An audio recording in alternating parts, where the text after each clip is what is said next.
The top team in the Pac-12 becomes more clear. Caleb Williams shows that he's human in close games in the SEC. Grab a drink and join us on this week's Tailgate.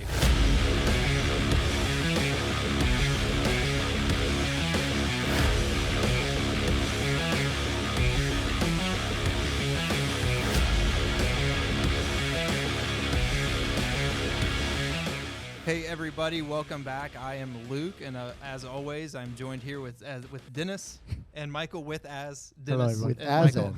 Yes. So, thanks for being with us. Let's hear a word from our sponsor. Yeah. So tonight, our sponsor, as always, just like our hosts, is Explore Tours. As is. Is Explore Tours. If you're in the Nashville area or you're traveling to the Nashville or Middle Tennessee area and would like to know the story of Nashville or just to get to know get to see some sights and sounds of Nashville, then check them out at exploretours.com. So, week 7, that was exciting in so many different ways. Surprisingly, a good week. Yeah. What do you mean surprising, man? Well, There's a lot of good schedules. No, there was a lot of good games, but I was not expecting there to be so many close games, so many good games. I wouldn't expect it to be as good of a week as it was. Okay, gotcha. Still I was like, that week. makes more sense. Yes. But yeah, so great. Yeah, I mean, like the biggest one, obviously the most defining game of this past weekend was Oregon versus Washington. Oregon versus Washington. So, yes. It was a great game from start to finish. When you watch that game, I think all in all there were 6 lead changes throughout the entire game. There were 4 combined fourth down stops. Both quarterbacks threw over 300 yards. Both teams had a 100-yard rusher. There were 300-yard receivers, 2 on Washington, 1 on Oregon. 956 yards of total offense. Only 1 turnover, and each team only had 1 sack. I really feel like I don't even have to look at the box score. I could just listen to Luke. That's true. Yeah, and it's more interesting than reading too, right? Yeah. But no, it's just like you watch that game, and man, it was just back and forth. There were times that you really saw Washington kind of take control earlier on in the game. Oregon makes that late comeback, ends up being ahead towards the end of the game, and then Washington obviously comes through and scores that quick touchdown at the end. Yeah. And then you have a missed field goal. I mean, it's just it's a crazy game. And they say home field advantage is usually about 3 points, and that kind of proved it. That was the game that proved it. Yeah, proved it true. I honestly, if they played on a neutral field, I don't know if Washington wins that game. Probably would have been a difference of 1 point. It very possibly could have. Because, I mean, clearly both teams came to play. They both duked it out. They really did want to play hard. And they wanted to play consistent. The one thing we did learn is that the defense that we thought Oregon had was more non-existent than we realized. It was actually more on par with Washington's defense, which we already knew wasn't phenomenal. It's not bad. Not like a USC's defense. No, I mean, if you got to think about it, though, they actually still played well. Michael Penix being one of the better quarterbacks. Well, I think he threw closer to 400 yards a game. Yep. To bring him down, to a low 302 yards. I mean, that still says something. Well, and he was the turnover. Yeah. He threw an interception. So. Yeah, well, and you got two Heisman front runners in that game. You've got Bo Nix and Penix. Yeah. So they're both duking it out at a high level, and so it's just one of those things. I get where you're coming from. Yeah. I would say their defenses played well for the talent they were dealing with on the opposite side. Of the ball. neither team, I feel like on offense or defense seemed to be dominant. No, it still could have gone either way. Yeah.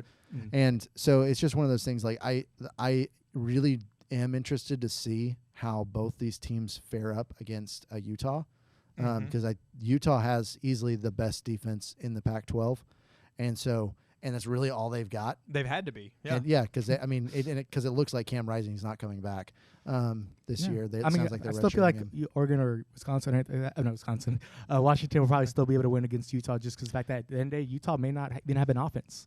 Well, that's true. I agree with you. I think their explosiveness on offense, either side of whether it's Oregon or Washington, could beat a Utah, because Utah can't. If they get behind, they can't come back. We already know that because of Oregon State.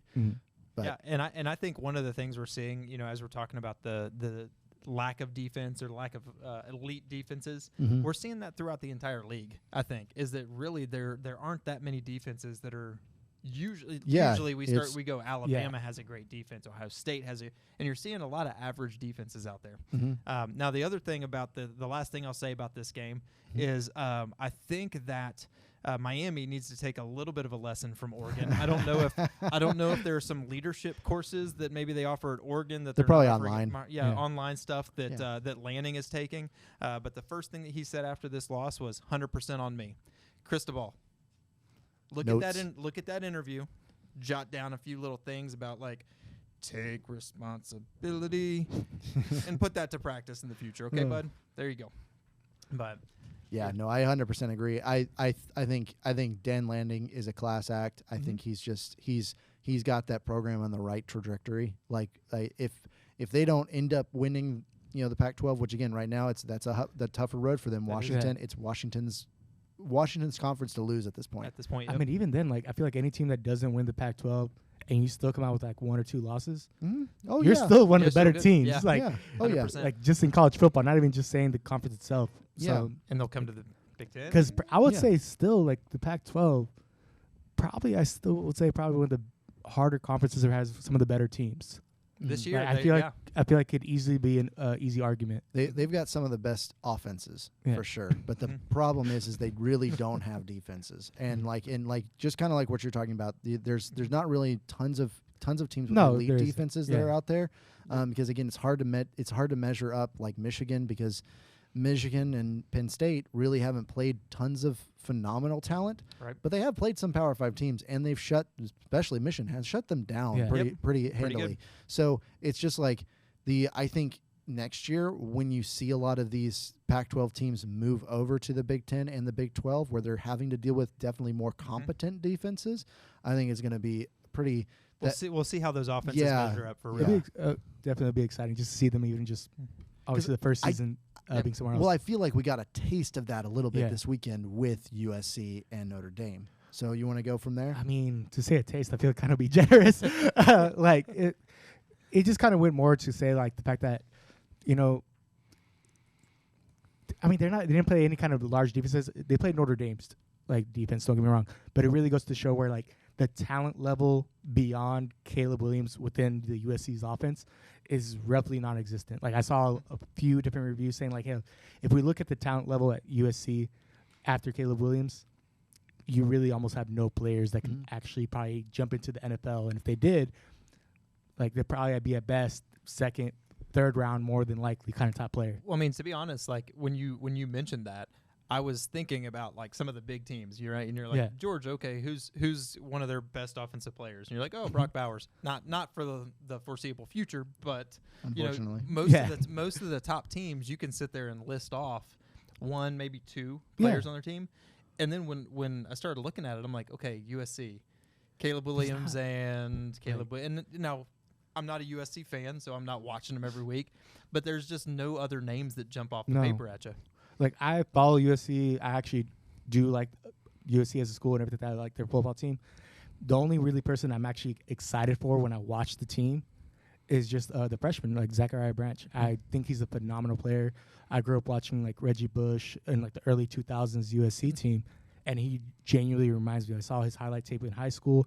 I see some of his games and highlights in college, and I'm like, yeah, I really want to see how he kind of grows. He's fun to watch. Yes, he's fun to watch. And give it to Marcus Freeman and Notre Dame. Like it would be very easy for them to write in the season, right, with the losses that they've had, and they're just coming out and going, you know what, season's not over. Let's play. I know at this point I feel like to be able to be, especially one of the bigger rivalries in college football. I got to give it to Notre Dame. I wanted them to lose. It was no secret. I was happy when they lost versus Louisville and everything. Well, and the thing is, too, like, I just kind of going back to a little bit of the defensive conversation, you've got Notre Dame, who has a decent offense. They're not in the top 50. Like I'm surprised by that. I actually just pulled this up. That's why I was a little quiet. I was just trying to look at this. They're not even in the top 50 on the NCAA. That's why it was so nice. He was a little quiet. Yeah, I was a little quiet. Yeah, that's right. Just got to silence myself. But just looking at it, like they're not even in the top 50 of most productive offenses, and they did that to USC. It really does make a difference to have that competent of a defense. Just something somewhat. It does. Better. I mean, don't get me wrong. I already kind of figured that Notre Dame's defense is actually would be pretty good. like when they played Ohio State, Ohio State has weapons all over the place, basically, especially in just the receiving core. They had at least, 3-4 receivers that could, and any other school, they could probably be the number one. Yeah. So if they're able to stop a team like that and that kind of level to how many points? I know 17. 17 I mean, to the very last second. with the quarterback playing his third game. So. Yeah. So it kind of shows a lot where you still need a secondary third weapon, especially if you're going to be playing a higher If we had caliber Caleb defense. Williams, they wouldn't have beaten. No, it would have been a very different story. Well, yeah, I mean, like Notre Dame's defense is 14th ranked in the country. Yeah. Like they're and they've played some great offenses. They have played good offenses, and so it's just like that. To put that in perspective, they are ahead of Alabama. And they're ahead of Alabama's kind of used as like the measuring stick for like for a lot of good consistent standard defense. Strength of schedule wise, Notre Dame's played 4 ranked teams the past 4 weeks. I mean, they're playing a hard. It's been a schedule, very, I would say, emotional probably month for them going back and forth. Yeah, and so like we got to stop giving them credit. I know, but wrong. it's just the fact that like, I feel like I have to because we've they been shut me so up. negative on them. Yeah. We've been so negative on them. So, but a team that we can be positive about is Tennessee. Winning that game against Texas A&M. I like he said we. Yeah, you guys can be excited too. I'll It be doesn't excited. affect. It doesn't affect you guys yet. Be excited for Tennessee. But that game was. I mean, you want to talk about a defensive slugfest? That's definitely what we watched on Saturday. It's like an 80s game. Oh yeah. I mean, now it was an 80s game played with very little discipline. Right. When you have both sides of the ball that nearly, like both teams nearly having 100 yards in penalties, that's not good. That's not good at all. And it would have been even more, provided other things that they didn't call, which I think you'll get to later. Yeah. But it's one of those things like the thing that I think was going to be the catch for this game for a lot of people was like, hey, listen, Texas A&M has the best rushing defense in the SEC. Tennessee coming into this game, they were holding Texas A&M was holding teams to 84 yards per game. Oh wow, which is insane, especially considering the teams they've played against, like Alabama. Right, they held Alabama to like 23 rushing yards, which is nuts. Like so their front seven insanely good. So people were like, man, Tennessee, we know you got some good running backs, but Milton's going to have to find it through the air. Well, so what ended up happening instead was I guess Heupel decided he wanted to really show that it doesn't matter, and he's going to just push. He's going to use his offensive line to push people around because Tennessee ended up getting 232 yards on the ground. Now, impressive. Incredibly impressive. Tennessee was the number one rushing offense in the SEC going into that game. They've obviously held on to that. When you do that to I would hope so. Like, that much. So it would be shocking. But the other thing that's interesting about this, there's actually a couple other interesting little stats about this game. But that was like Tennessee only had right around 100 yards in the air. Their passing game was just not there. There was even with over 300 yards in total offense, there was only one touchdown scored by an offensive team by the offense itself. That's crazy. The other touchdown was scored by a punt return for a touchdown, and that punt return. This is the craziest part about that. That punt returner actually was also the one that snagged the ball when it was punted by Tennessee originally, and snagged it at the one before it went into a touchback. And so he snagged it at the one. Tennessee's defense held them at the one. Mm-hmm. They punted out of their own end zone, and he ran it back. Specialist. He's on the defense. Yeah, he's on the defense, and he just weaves in and out of there, like in and out of traffic. Takes it back 40 yards roughly for a touchdown. And there's your player of the game. Oh, hands down. He's an insanely good player. D. Williams, he's just incredibly fast. Once he starts. I remember when we seen a couple of games for UT. Like I actually really just enjoyed kind of watching his punt returns and anything like that. Yeah. So I do believe he's actually a phenomenal player. And this great vision. Yeah, he's got great vision. He knows how to like juke and stuff like that in a way that other 2020. Yeah, at least probably a little better. At least I don't know, maybe. But then here's another little interesting fact. Two of these two facts have to do with Heupel. Turns out, Heupel, in the 57 or 59 games he's played as a head coach, or he's coached as a head coach. Well, whatever, he's on the team. Coached as a head coach over the past 6-7 years, Jackie Moon or whatnot. He has won. Do you want to guess how many games he's won where they've scored less than 30 points? Zero. This is the only game he has won where they've scored less than 30 points. And this is the first time in 9 games where he's won when they're losing going into halftime. It kind of makes you think like he is not a defensive coach specialist at all. Mm-hmm. Like nothing against him. I know he's a great offensive coach when he's not calling screenplays and everything, but like, I mean that says a lot though. Like, well, it doesn't mean that he's a bad defensive coach. It just means no, that like he specializes in offense, and you can tell what he's able to do with that. Yeah, he's focused on scoring more points. Because when he was at UCF, he actually did hold. His defense actually did relatively well. It's just obviously this is before they were in a Power 5 conference, so they're like they didn't get the same type of talent that they would get now, right. If he was still there. But the other big thing is, and this was kind of one of the key stats that was going into this game is, you know, when we talked about Texas A&M having the number 1 rush defense in the SEC, mm-hmm. Tennessee had number 2. The number 2 rush defense in the SEC.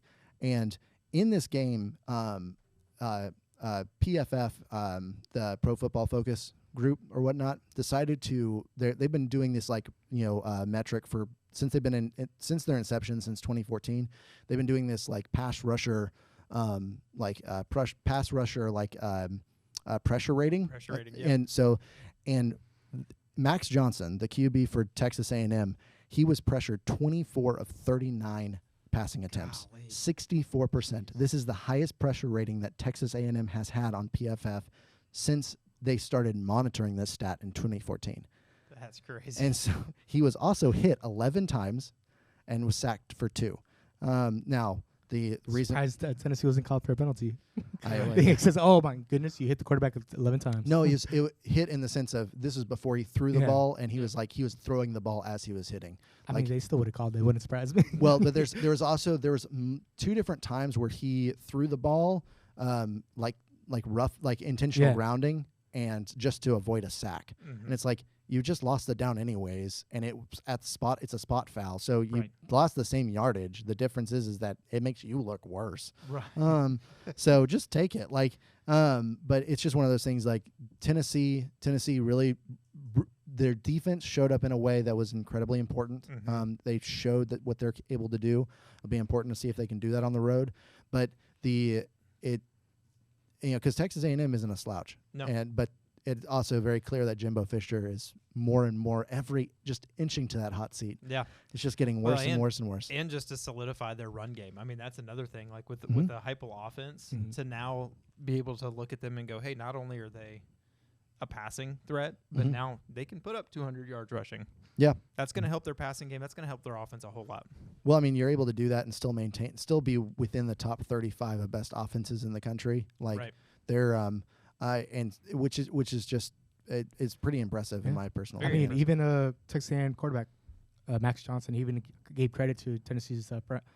It's like, hey, they were in my face. I've got to make the throws. I've got to be better, make the throws. So he even gave them credit. Mm-hmm. He wasn't like, some South Carolina quarterback where he's just like, hey, look, it's their Super Bowl. So they have leadership courses at Texas A&M too. Clearly, it seems when you have a good education, good source, you're able to give credit where it's due. Cristobal, yeah, take some notes from the quarterback at Texas A&M. Yeah, like even individually, you can see as a player, like, hey, I'm willing to give credit to Tennessee. Like, hey, their front seven, which me and you, we've all discussed kind of before, like.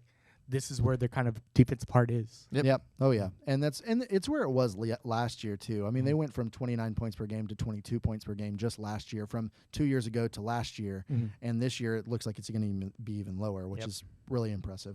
So, but that leads us when talking about defenses on the other side of the ball. There's every week we always have phenomenal catches that we have to talk about. Dennis, you've got a couple. This week was honestly a whole lot harder. It was. There were just amazing catches from last second catches, just the middle of the game catches. Yeah.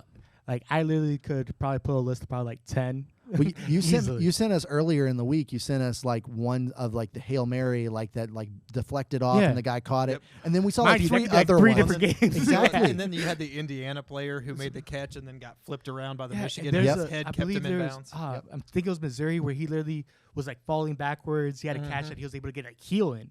Yeah. Before I was like, like, man, how am I gonna be able to choose one? Yep. Like, So how did you choose? So No, who I- did you choose? So there's two in particular that I really just, I feel like any of these can be highlights for any player at any given week, but two that just kind of really stood out to me is the fact that when it comes to Florida State, FSU, like I actually really love their receivers. They're actually really great. And Coleman, honestly, every single time I see him play, he just makes an amazing catch. He just grabs it. I feel like it just in midair, like he just popped his hand, grabbed it. He's like, cool, let me go down with the ball, and that's it. Yeah. Like it, and he just got. I love the way he just got up. He's like, hey, I did it again. Yeah. He's like, Let's cool, move on. Let's move on. Like this is nothing new. Definitely Like, I spent got some time this. with the jug machines. I mean, that's, Exactly. But there's one particular catch. I feel like this, the significance of this game. I mean, there's not really a significance of the game itself, but just the fact that The morale. what it brought, what the game was supposed to be, and what Right. it changed, and how large this person had as a game. And I have to come back to Stanford, Colorado. Okay. With Yeah, it with has the to bring up catch. Colorado. I have to, but it's nobody in that end. Yeah. Don't get me wrong. Travis Hunter was involved. He was involved. He yeah. was involved. Now, I'm probably going to butcher his name, but it's the receiver, Io Manor. Like, Sure. One of you guys have better. You look like you could pronounce it better than me. You had that look. How? But it was just an amazing grab. He was just able to catch it on Travis Hunter's like back helmet, and just bring it in for a touchdown. I'm like, Well, to is be that, able to is that the school. one where he like held it on the back of his Yeah. helmet and then like ran backwards 10 essentially, yards? he's like, yeah. So come follow me. Come on. Right. Let me take you to the end zone. I know you've been here a couple times, but Right. let me show you. So he just in didn't- case you forgot. He didn't just catch a ball. He caught a date. Yeah. Essentially, Yeah. like, and it was crazy. Like, out of all players to do it, Coach Brown has always said, "Hey, he's our best player on the team." Some have even argued like one of the better players in all of NCAA. Yeah. And I would rank him wouldn't rank him the best, but definitely ones to be mentioned. But this dude be able to make a catch like that on a team that, like, just kind of was supposed to dominate them. And a player that was supposed to Yeah. dominate. So. Yep. So it kind of goes to me. I can't ignore that. That's Yeah. incredible catch, incredible focus. Oh, for sure. It For was. sure. Yep. And the focus on that receiver. I mean, like, he's got a guy all in his face. I mean, it's just and you can tell Hunter and doesn't know what's going on. No. He's like, why is this guy giving me a hug? Right. He had his arms out. It's like, like PI something I'm not doing anything. I promise. I'm not trying to hug this unnecessary guy. friendliness. I don't Yeah, know what to call right. it. Like, but no, and just kind of the flip on that too is just that the momentum that he was able to kind of that Stanford as a whole was able to have. I feel it kind of goes into my next biggest hit. Now there wasn't a massive hit that kind of happened this week. Yeah. It's the thing that I was able to come across or anything like that. Unless we missed it, and then Yeah. tell us we missed it. Yeah. Please send throw it me to in the us. comments. Like, please let us know about it. I'll be happy to review it and catch myself and say that for next week. But no, I believe this is kind of the names that you enjoy, and you always make a point about it. And it was Iowa versus Wisconsin, and it was definitely again not a major hit, not a significant wow, a show-stopping hit. But I feel like it was just the momentum type of hit that kind of brings in, and that was by. Hopefully I pronounced it right, but Yaya Black was able Another to Yaya. Exactly. Rah rah, ha ha, yeah. It could be all related, man. Like second, third, fourth cousins. We don't know. Very possible. But it was just the momentum that kind of brought in because at that point it was a safety. 12 minutes left in the game, and with that I was able to kind of like finish the game off with another field goal, 15-6. And a lot of people are not playing a lot of focus with Iowa, Wisconsin, but there were one-loss teams at the beginning of this game. Now, mind you, Wisconsin now has 2 losses, but it could have gone either way, and I feel like that kind of set up the momentum, which a hit, again, can be an actual brutal hit, or it could be a hit that literally just changed the moment of the game, and I feel like this was kind of it. Yeah, it definitely was one of that solidifying where they just kind of said, okay, we're stopping here. Yeah. This is the part of at the the end game of the where day, we're at the end of stopping. the day, Iowa's not really known for their offense. So No. their defense kind of played a big part in that. That is very true. No, but yeah. Now going back to, we always try to make these segues so smooth. Let's just Smooth go to, like the top of your head. Yeah, I didn't shave today. That's why our segues Scott yeah, has a 5 o'clock that's why shadow they're better not- than mine. But yeah, go into some of the bad calls. So we're going to start with the refs, and Michael alluded to this earlier. The Texas A&M and Tennessee game Yep. was just brutal. Yep. It was brutal, and lots of bad discipline. Michael actually sent this one to me and just said like, hey, if you're looking at bad refs, like check some of these out. And there wasn't even just one where it was like, oh, that's just bad. There was multiple pass interferences, like four, something like that. All against Texas A&M. All against Texas A&M that were just extremely blatant. Yep. Where you watch it and you just go, how are you not pulling your flag? And then there was a face mask. Yep, against Tennessee. That was, I mean, a blatant one. It was like you could see it. You could see it from anywhere you were watching. There was the ref was staring right at it. This ref was looking. There wasn't a single camera angle that you looked at that you didn't see this dude's helmet. I wasn't watching the game live and I saw it. Yeah, right. Exactly. So, I mean, that's again when it goes back to we've had these conversations where it's just black and white. This is if this happens, you have to call it. They missed them, and they missed a lot. And so I don't even want to call this like a worst call. This is like the worst ref, like the worst reffing crew, probably of the year, in my opinion, just because it was such blatant penalties that should have been called. Well, and like this team this reffing team when they came out, when I saw them on the field, like and after they did a couple of close-ups of them, because they like to do some of that early on in the game just to kind of like get you familiar with some of the refs. Right. Hey, who to send angry letters to afterwards? Right. Which one do you not like? Yeah. I was just like, wait, this is the reffing crew. Every single time I've seen them, their officiating is horrendous. Like, and regardless of which game it was, I think they might have been the same team or same reffing team, or part of it should have been the same reffing team from last year's Tennessee versus Bama, where there were some insanely bad calls made there. And some for and against Tennessee, some for and against Alabama. And it's just as we were talking about, it doesn't matter. Like, teams need to play more disciplined 100%. Yeah, of course. But like, if they break the rules, they need to get penalized for them. If they don't break the rules, then they don't need to be called for it. Exactly. And so it's just like there needs to be better correction or better coverage and implementation of penalties, and the better way to correct them if they're called improperly. Right. So, yeah, I mean, and again, don't know how that works. I think just like how there's like a leadership for schools, probably schools for refs. Like, hey, like I feel like they need to go to leadership. Yeah, I feel like the SEC got them for like the school of the blind or something. Like, hey, like Helen Keller can make some of these better calls. An inclusion thing where they had to get with some from the school from the possible, blind. Man. Yeah. Well, I'd heard during this game that there was that because there's so much money now in college football that refs are starting to fix games. They're starting to have to fix games to fix like some of the disparities. I'm like, well, that just sounds like a really crazy conspiracy theory. But honestly, it could be true. I mean, was the college basketball the same kind of way? Didn't that happen?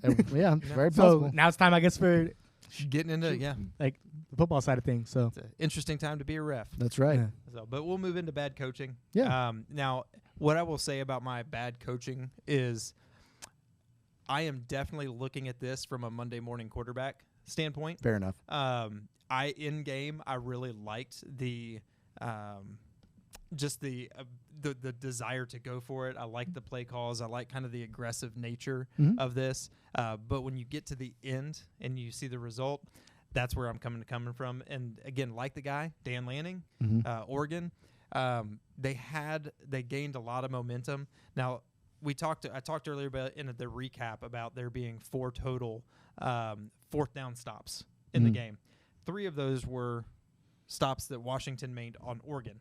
And I think, Dennis and I were talking, and the worst one was the one going into half where they had the ability to kick a field goal. They were down on, I think, the 8-yard line.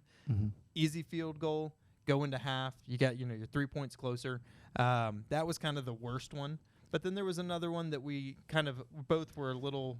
We were both on the fence about it. It didn't make sense to either of us. Yeah, so when they're down on the 3 and you go for it and you miss it, you can argue, okay, you're down at that point. You're on the 3. You put them in a bad position. But at the end of the game, again, Monday morning quarterback, that's 6 points you take off the board. You lost by 3. It's hard not to It's kind of hard go back not. on. But I mean, totally agree. I feel like at the end of the half, that should have been a field goal. And again, the fourth quarter one, I feel like could have gone either way. Like, if you win for it, I can totally understand that. Right. Because if you get stopped, like, you have your defense is like basically on their 5, Right. so it's fine. You've got it pinned. Like, you're good. Now, if you made a field goal, like, the games can be tied or anything like that. You can have the lead, but Yeah, like and I said, it's when you have the Monday Monday morning goggles, it's totally different. Yeah, and it's definitely, you can look back and like you can make those decisions, or make those comments later on. But in the moment, I loved it. I love that aggressive nature. I love the fact that he said, "You know what, Bo, you are a Heisman candidate. You're a quarterback. You've brought us here." Of this team. They were down for a good bit of it when they were doing it. Hey, offense, go take care of it. Trusting his guys. I like all of that. But looking at it on, well, I guess Sunday is when we'd be looking at it. Yeah. But looking at it on Sunday, you kind of go, okay, those decisions may not have been the best thing, but you just got to go and secure the points at the end. Just got to go and do it. Especially when it's a game like this. Like it could go either way. You're playing a high caliber team. Try to get the points whenever you can. Yep. Because a win is never guaranteed. Win is never guaranteed, and I mean, that's. And there was a couple teams that figured that out this weekend. Yeah. So, kind of like you're saying every week. Yeah. You go into there and you look at these catches, and there's amazing catches. There's good hits, implosions. You mentioned this. We have never seen so many like last second, late game comebacks. Yep. You see Michigan State, who's up 24-6 at the start of the fourth, and then Rutgers scores 21 unanswered and wins the game, and you're like, oh man, Michigan State, you imploded. Yeah. And then you see Boise State up on Colorado State. Yep. I think it was 30-10 with 4 minutes and 5 seconds to go, and Colorado State wins 31-30 in regulation. Yeah. Mind you, they had the Hail Mary. They had the Hail Mary. Win. That was the Hail Mary win. Yeah. And with like 0 seconds on the clock, get that. And that was also Colorado State's first win against Boise State. Yep. So, but the one that I'm going to have to give my I wonder what's going to be implosion stamp is going to be Colorado Buffaloes and Coach Deion Prime Sanders. 29-0 at halftime. You're up big at halftime. Yep. Not only are you up big, you're so cocky about it that your quarterback is posting his merch on Instagram for a purchase. Yeah. So like, you obviously see that these guys are out of it. The crazy thing is that Coach Prime actually said, like, I have a bad feeling about something. He did, yeah. Like he actually said that going into halftime. They interviewed him and he said, I have an uneasy feeling. Yeah, and he's like, mind you, you're up 29-0. You should be like, I'm on top of the world. Yep. But he's like, nope. But yeah, they go into it. He knows his team. And so they have a 29-0 halftime lead. They lose 46-43 in 2 overtimes. Stanford scores 36-7 in the second half. They trade touchdowns in the first overtime. Shador Sanders is intercepted. And Stanford kicks a field goal to win it. Mind you, that interception, like we said earlier, like for a player who I've always seen as a really talented player, like really smart player, to be able to just throw it up for an interception, I believe on third down, I'm like, it's OT. Why are you throwing it up for grabs? What are you doing? Yeah. What are you doing? And the other thing is too, like this was also at Colorado.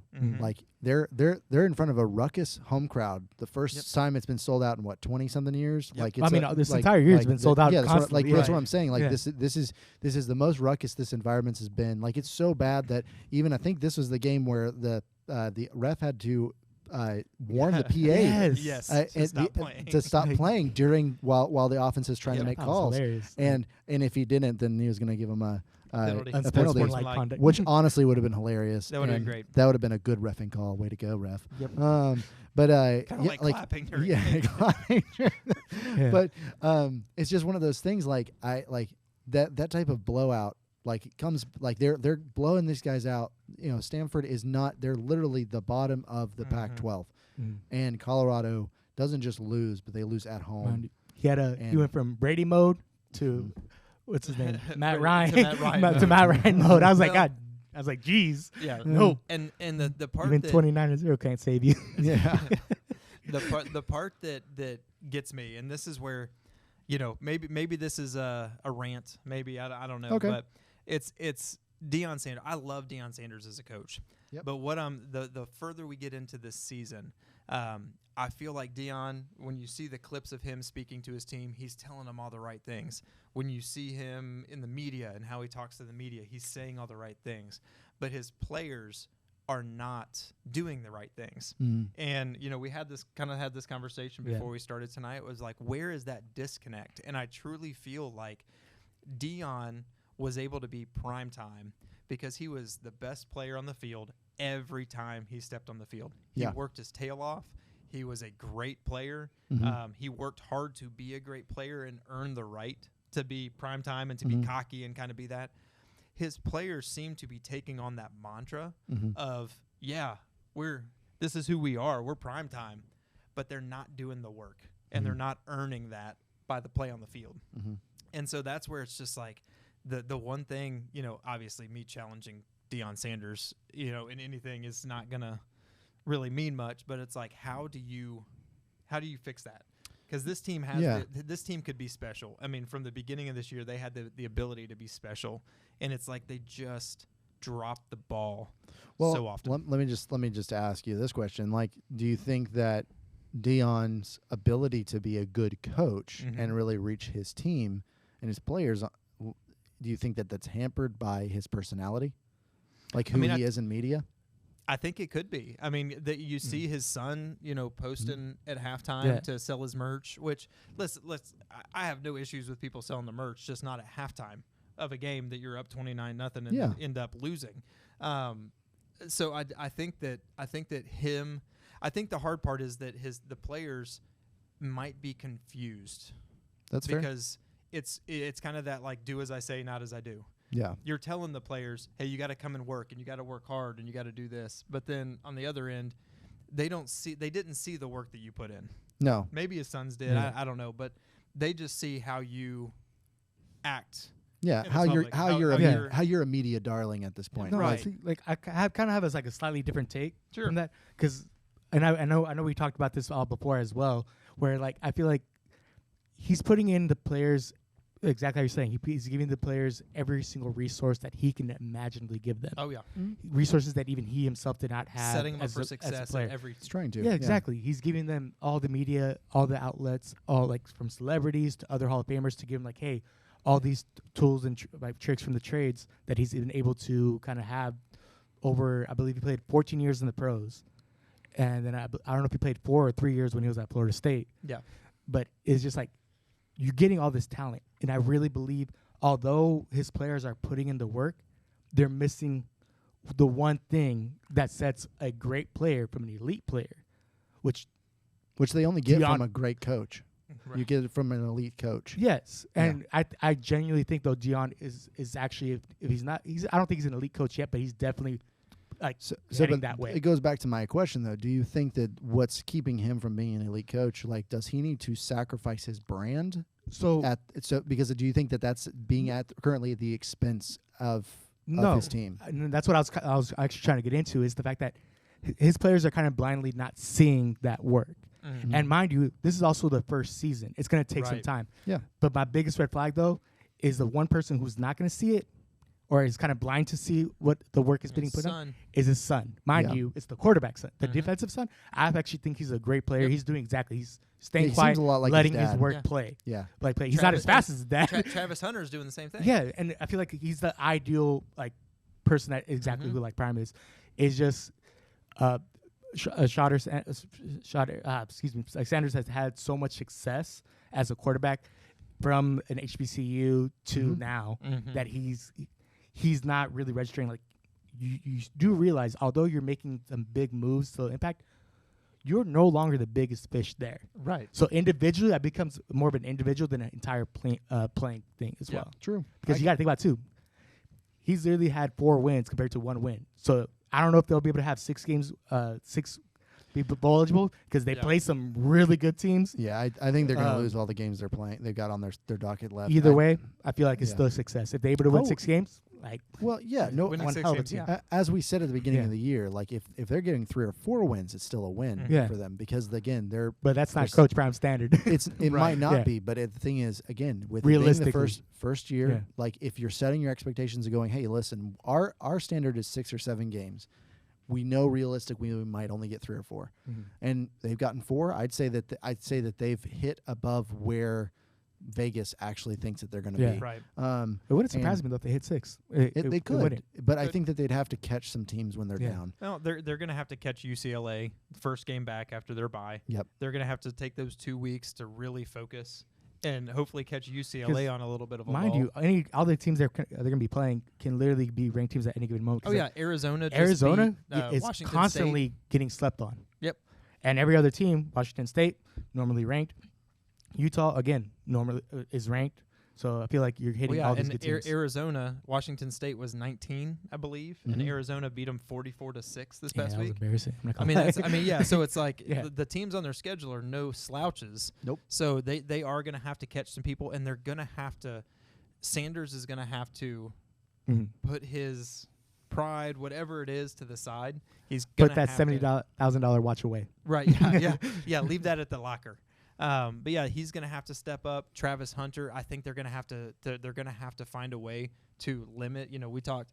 Can he play nickel and receiver? Yeah. Can he? He Mind can't you, be your. He's playing too much right away. He's playing coming too from much. injury. You're wearing him down, and I think that's really why he got that catch on him.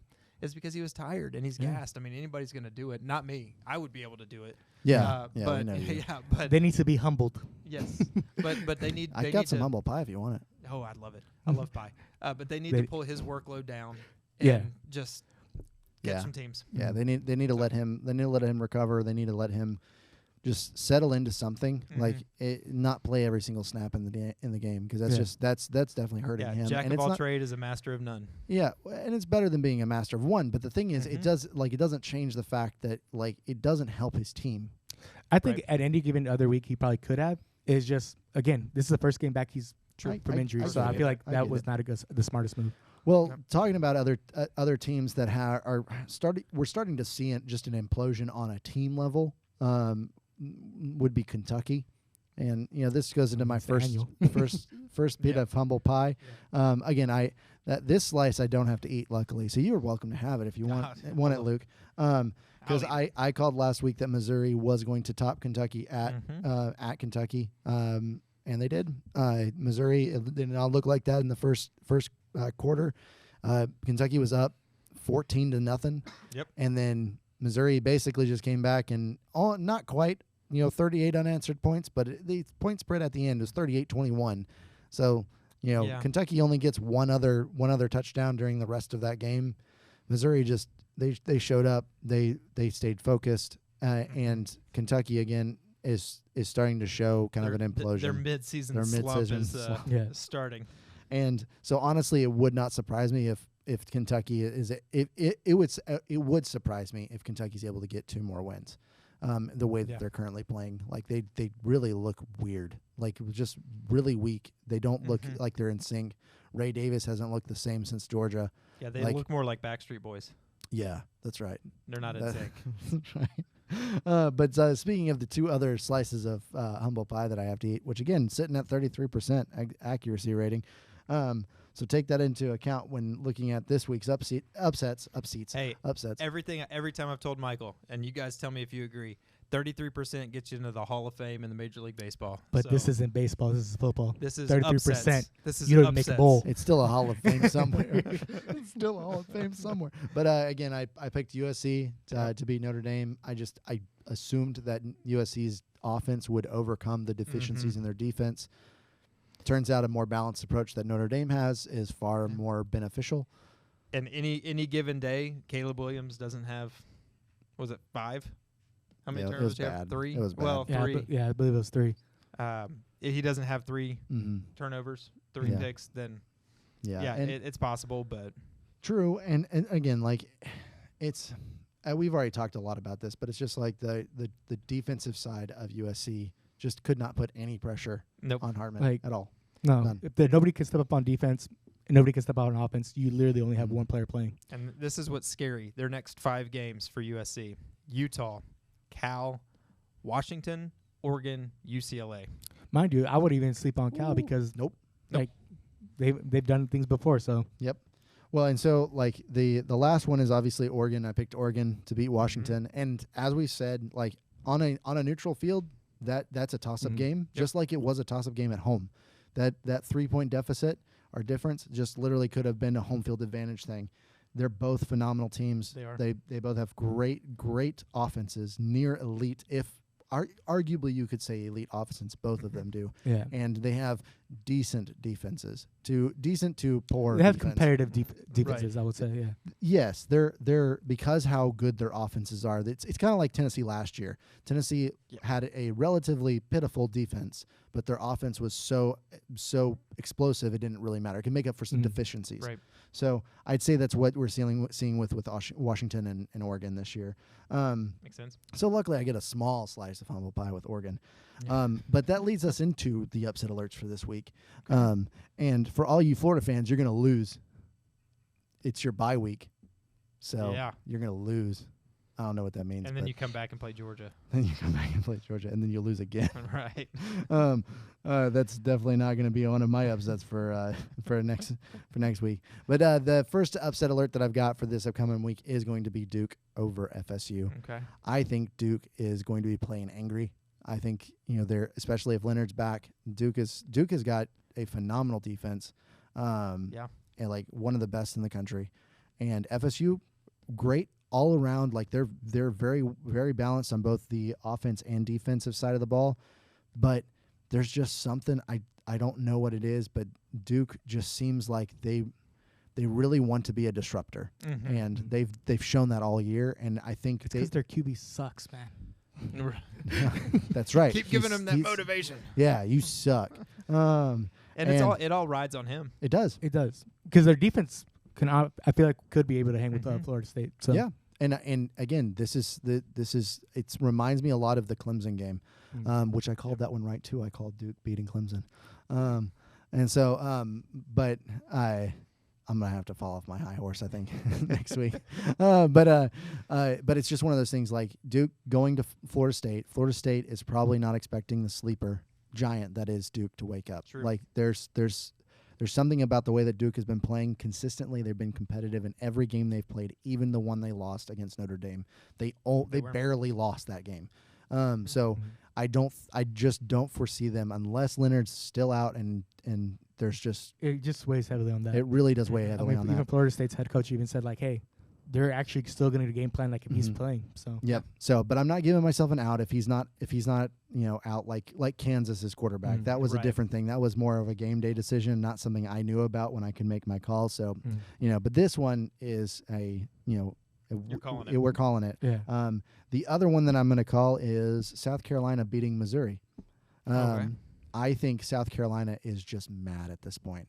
They should be. If I had a video of Beamer kicking whatever he kicked to break his foot, because I don't know if you heard about that, but I did.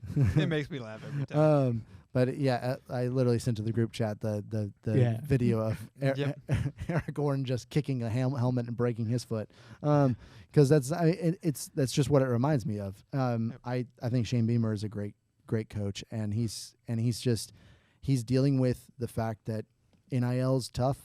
And recruiting's tough at South Carolina. It's not impossible. It's doable. It's just, it's hard. Spurrier proved that it's doable. He had a lot of winning seasons over there. So it's just they're just such a smaller program in comparison to other big SEC teams. And so it's just hard for them to compete. Right. But if he continues to play like if he continues to build out his game plans like he has, where he's really competitive in a lot of the games that he's in, then I think he's going to be able to draw a lot of people. He just needs to continue to be like his authentic, like who he is. Like I don't like saying authentic self, but like he literally is a very authentic person. He tells it like it is. He wears his heart on his sleeve. He's very emotional, but in a good way. Like he's the type of emotional that your team wants to see out of their coach. So it's just one of those things. Like I think that they're going to go in. I think Missouri's going to be sleeping a little bit because it's at home, and South Carolina is itching for a win. They have said need one bad. They've said multiple times. They're like our record does not reflect how we've played. I feel like most people would agree with that though too. Yeah. And I mean, like technically speaking, like they shouldn't have lost to Florida this past weekend, but they did. Florida came in and actually upset them, which was weird. Florida found their air game, which is also weird. The last upset that I've got for this week is Utah beating USC. Which is another weird one because isn't Utah ranked higher than USC? It is, but USC is currently expected to win like 65%. Because you would think, because It's at I don't home. think they're going to want to lose back-to-back games, especially Well, this it's at kind of home, too. significance. Yeah. That being at home, but also, again, Utah's quarterback is not playing. True. Right. I mean, Cam Rising's out again. I'm making this They're pick not knowing playing a quarterback. Yeah, Yeah. so their defense might have a chance. Yeah. But I just think seeing what a good defense does Mhm. to USC's offensive line, everything like that, can shut them down in ways that they're just not used to. Yep. I really think that Utah is going to be a very low scoring game. It's going to keep it within reach of their second and third string offense. I can see that. So that's leading. Those are my upsets alert. Like for this week, you should come back next week and see how wrong I was, Or how right. or I could be right on everything, which would be weird. I don't know how to deal with that. I'll get really, really prideful in the chat. We won't let you get prideful. No, they'll kick me down real Now fast. for game of the week. Oh yeah, let's So get to some into game of the week. weeks. I will start off, and obviously I've got to go with Ohio State, Penn State. Never would have guessed. There's good reasons for not it. just because I I'm a know. homer, not just because I love Ohio State, but this really is going to be the first Big Ten defining game Yeah. in terms of like who is really going to start to take control, kind of like the Washington Oregon game it's was exactly last what week. it is. Yep. And so Ohio State, their offensive line has not looked great. Penn State's front seven has looked, arguably Penn State's secondary has been called one of the top secondaries, and I really think that that's based upon their front seven doing so well and how well they've done. They've made their secondary look great. We're hoping on Ohio State's side that Trevion Henderson, and Egbuka can get back into the game. They're still kind of seeing if they were both out last week, but we're going to have some big plays. It's really a toss-up. Even as an Ohio State fan, my heart wants to say Ohio State, but my mind just kind of goes, I mean, if really it makes you feel any better, 50-50. ESPN has a 63% chance that Ohio State's going to win. It doesn't. And Vegas has them like a 4-point. It does. Yeah, it's favorite. negative. Well, four I'll on it. take over Vegas over Yeah. over ESPN. I'm just saying, it's Like, something, I want to give you Vegas some puts ease their to actually Vegas go into puts it. their money where their mouth is, so Yeah. I'll take Vegas. But That's yeah, true. The house always wins. yeah. So. So it's just going to be a great game. Penn State and Ohio State have had some great games the past 10 years, and even further back than that. But I'm looking for really that Penn looking State forward to win. it. Just hate that it's a 11 o'clock, a noon start time. Yeah, it's a Why weird is one. that? Why is that not a night game? Because Ohio State has the rest of the day to kind of like be like, how did we lose that? Yeah. Well, I mean, at least college game day is still there, so it's just like, but it is a weird one. Like Should be a night game. it should be a night game, but again, I think it's just gonna be a good game regardless, which is 100%. which I'm looking forward to. Like Yep. it's just it'll be really fun to see two top teams and two elite teams in the Big Ten, two of the three elite teams in the Big Ten, Yeah. like actually play and Yep. see what happens. Like it's just it's almost like, unfortunately, the cannibalization of the Big Ten starts this week. It starts this week. And so it's just, once the divisions are gone next year, that'll be a lot better for all three of those teams. Because at that point, Ohio State and Michigan are probably the only teams that are going to consistently play each other. Well, and hopefully Marvin Harrison Williams Jr. Yeah, gotta get comes it right. out, and this game shows why ESPN was wrong in their mid-season All-American numbers, keeping him out of it. So Hey, that'd be great. that's what I need you to do. Son. That'd be great. Well, we'll swing it down south a little bit to look at the SEC game of the week, which is what I had to go with, just because it is the SEC game of the week, which is defining for one of the Power 5 conferences, which is Tennessee versus Bama. Yep. Tennessee goes on the road to go down to Bama, and this was not a homer pick. It was literally just there's not really any You mean other. it's not a homer with the we UT always shirt and look at everything? Dennis. It's not a homer pick.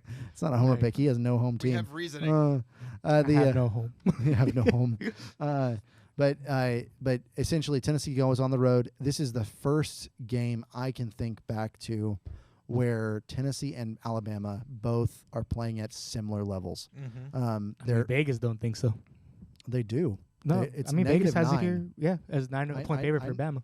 I know what it is. It's -9, and Surprised you didn't call that though. but it's no. I'm not You're going to upset. call that an upset. We're talking about arguably two.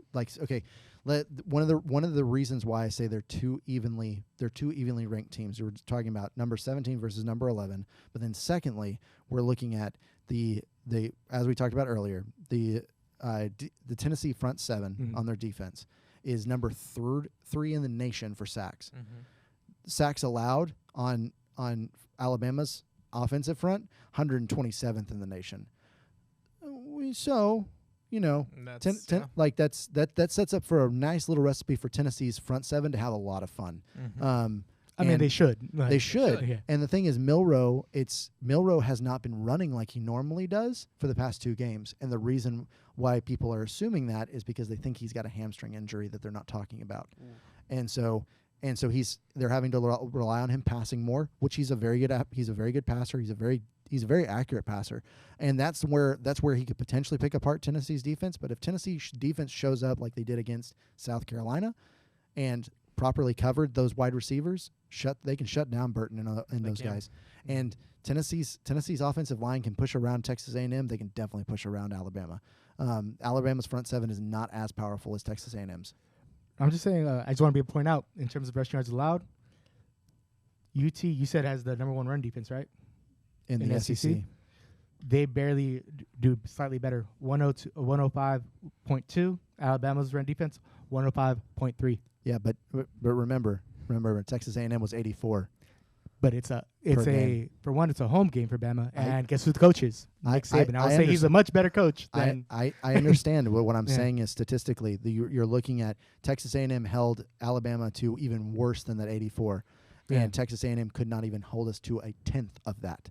Like we went 10 times greater. You can say as many times, but I would go great coach versus any day versus anybody who's not. Regards to the talent of the players. I get you. What I'm saying is that this is not your uncle's Nick Saban. Saban is clear. All of these are reasons why this is game of the week. Because it literally is a neck and neck. You can argue either side. You got 2 great coaches going at it. You've got 2 great, two similar defenses, similar offenses. So. Yeah, and it's just one of those things. Like you look at the pulse of Bama fans, and all of them are saying it's going to be a close game. None of them are. No, I'm not saying it's going to be a blowout. None of them are saying the negative 9. I don't think anybody would believe it's going to be a blowout. They're saying we're going to be lucky if we get out of there with a 3-point win. And that one, it shows some respect. But Milroe did not show respect to Tennessee this week already. They already said that we're not worried about them. We're just going to have fun. You know, and I'm like, I don't think that was a level of disrespect. I just say he player wants to say I want to have fun. He was asked specifically about whether or not they were concerned about the way that Tennessee's front seven performs versus his offensive line, and he's like, we're not worried about that. And so, I mean, if he finished off with having fun, it could be construed in very different ways. So it's true, but it's just it's one of those things. It's one of those things. We'll see. Anyways, you've got a game of the week. Let me go and it was something that you kind of mentioned already kind of before you went on your Homer episode. Don't tell me you're not Homer. You're wearing a U T-shirt and everything. Back-to-back weeks choosing the same You're just team. upset you don't have a home. That's exactly true. No skin in the game. Go ahead. I was going to say something, but never mind. I'm going to leave out. Can't say anything here. But no, like you said before, for me it's Duke and FSU, and it's going to rely heavily on Leonard. If he's healthy and able to play, it's going to be a really close game. If he's not, unfortunately, I could see FSU winning by even 3 touchdowns. Yeah, that's very possible. So I mean, it's still day to day. They still haven't determined if he's 100% going to play yet. Well, yeah, and it's an ACC. It's an ACC determining game too. Yeah. So Pac-12 really doesn't have tons of that this week. Not this week. I mean, they have a couple of good games. It's just Well, I think USC Utah is this week. It's going to be a good one. So that'll be a good one. But that's an upset. Even though Oregon playing, I believe Washington State should be a good one. Honestly, I wouldn't sleep on that. Yeah, Washington State might be mad after that nasty loss. Well, thanks for joining tonight's Tailgate. Come back next week, grab a drink, and join the conversation.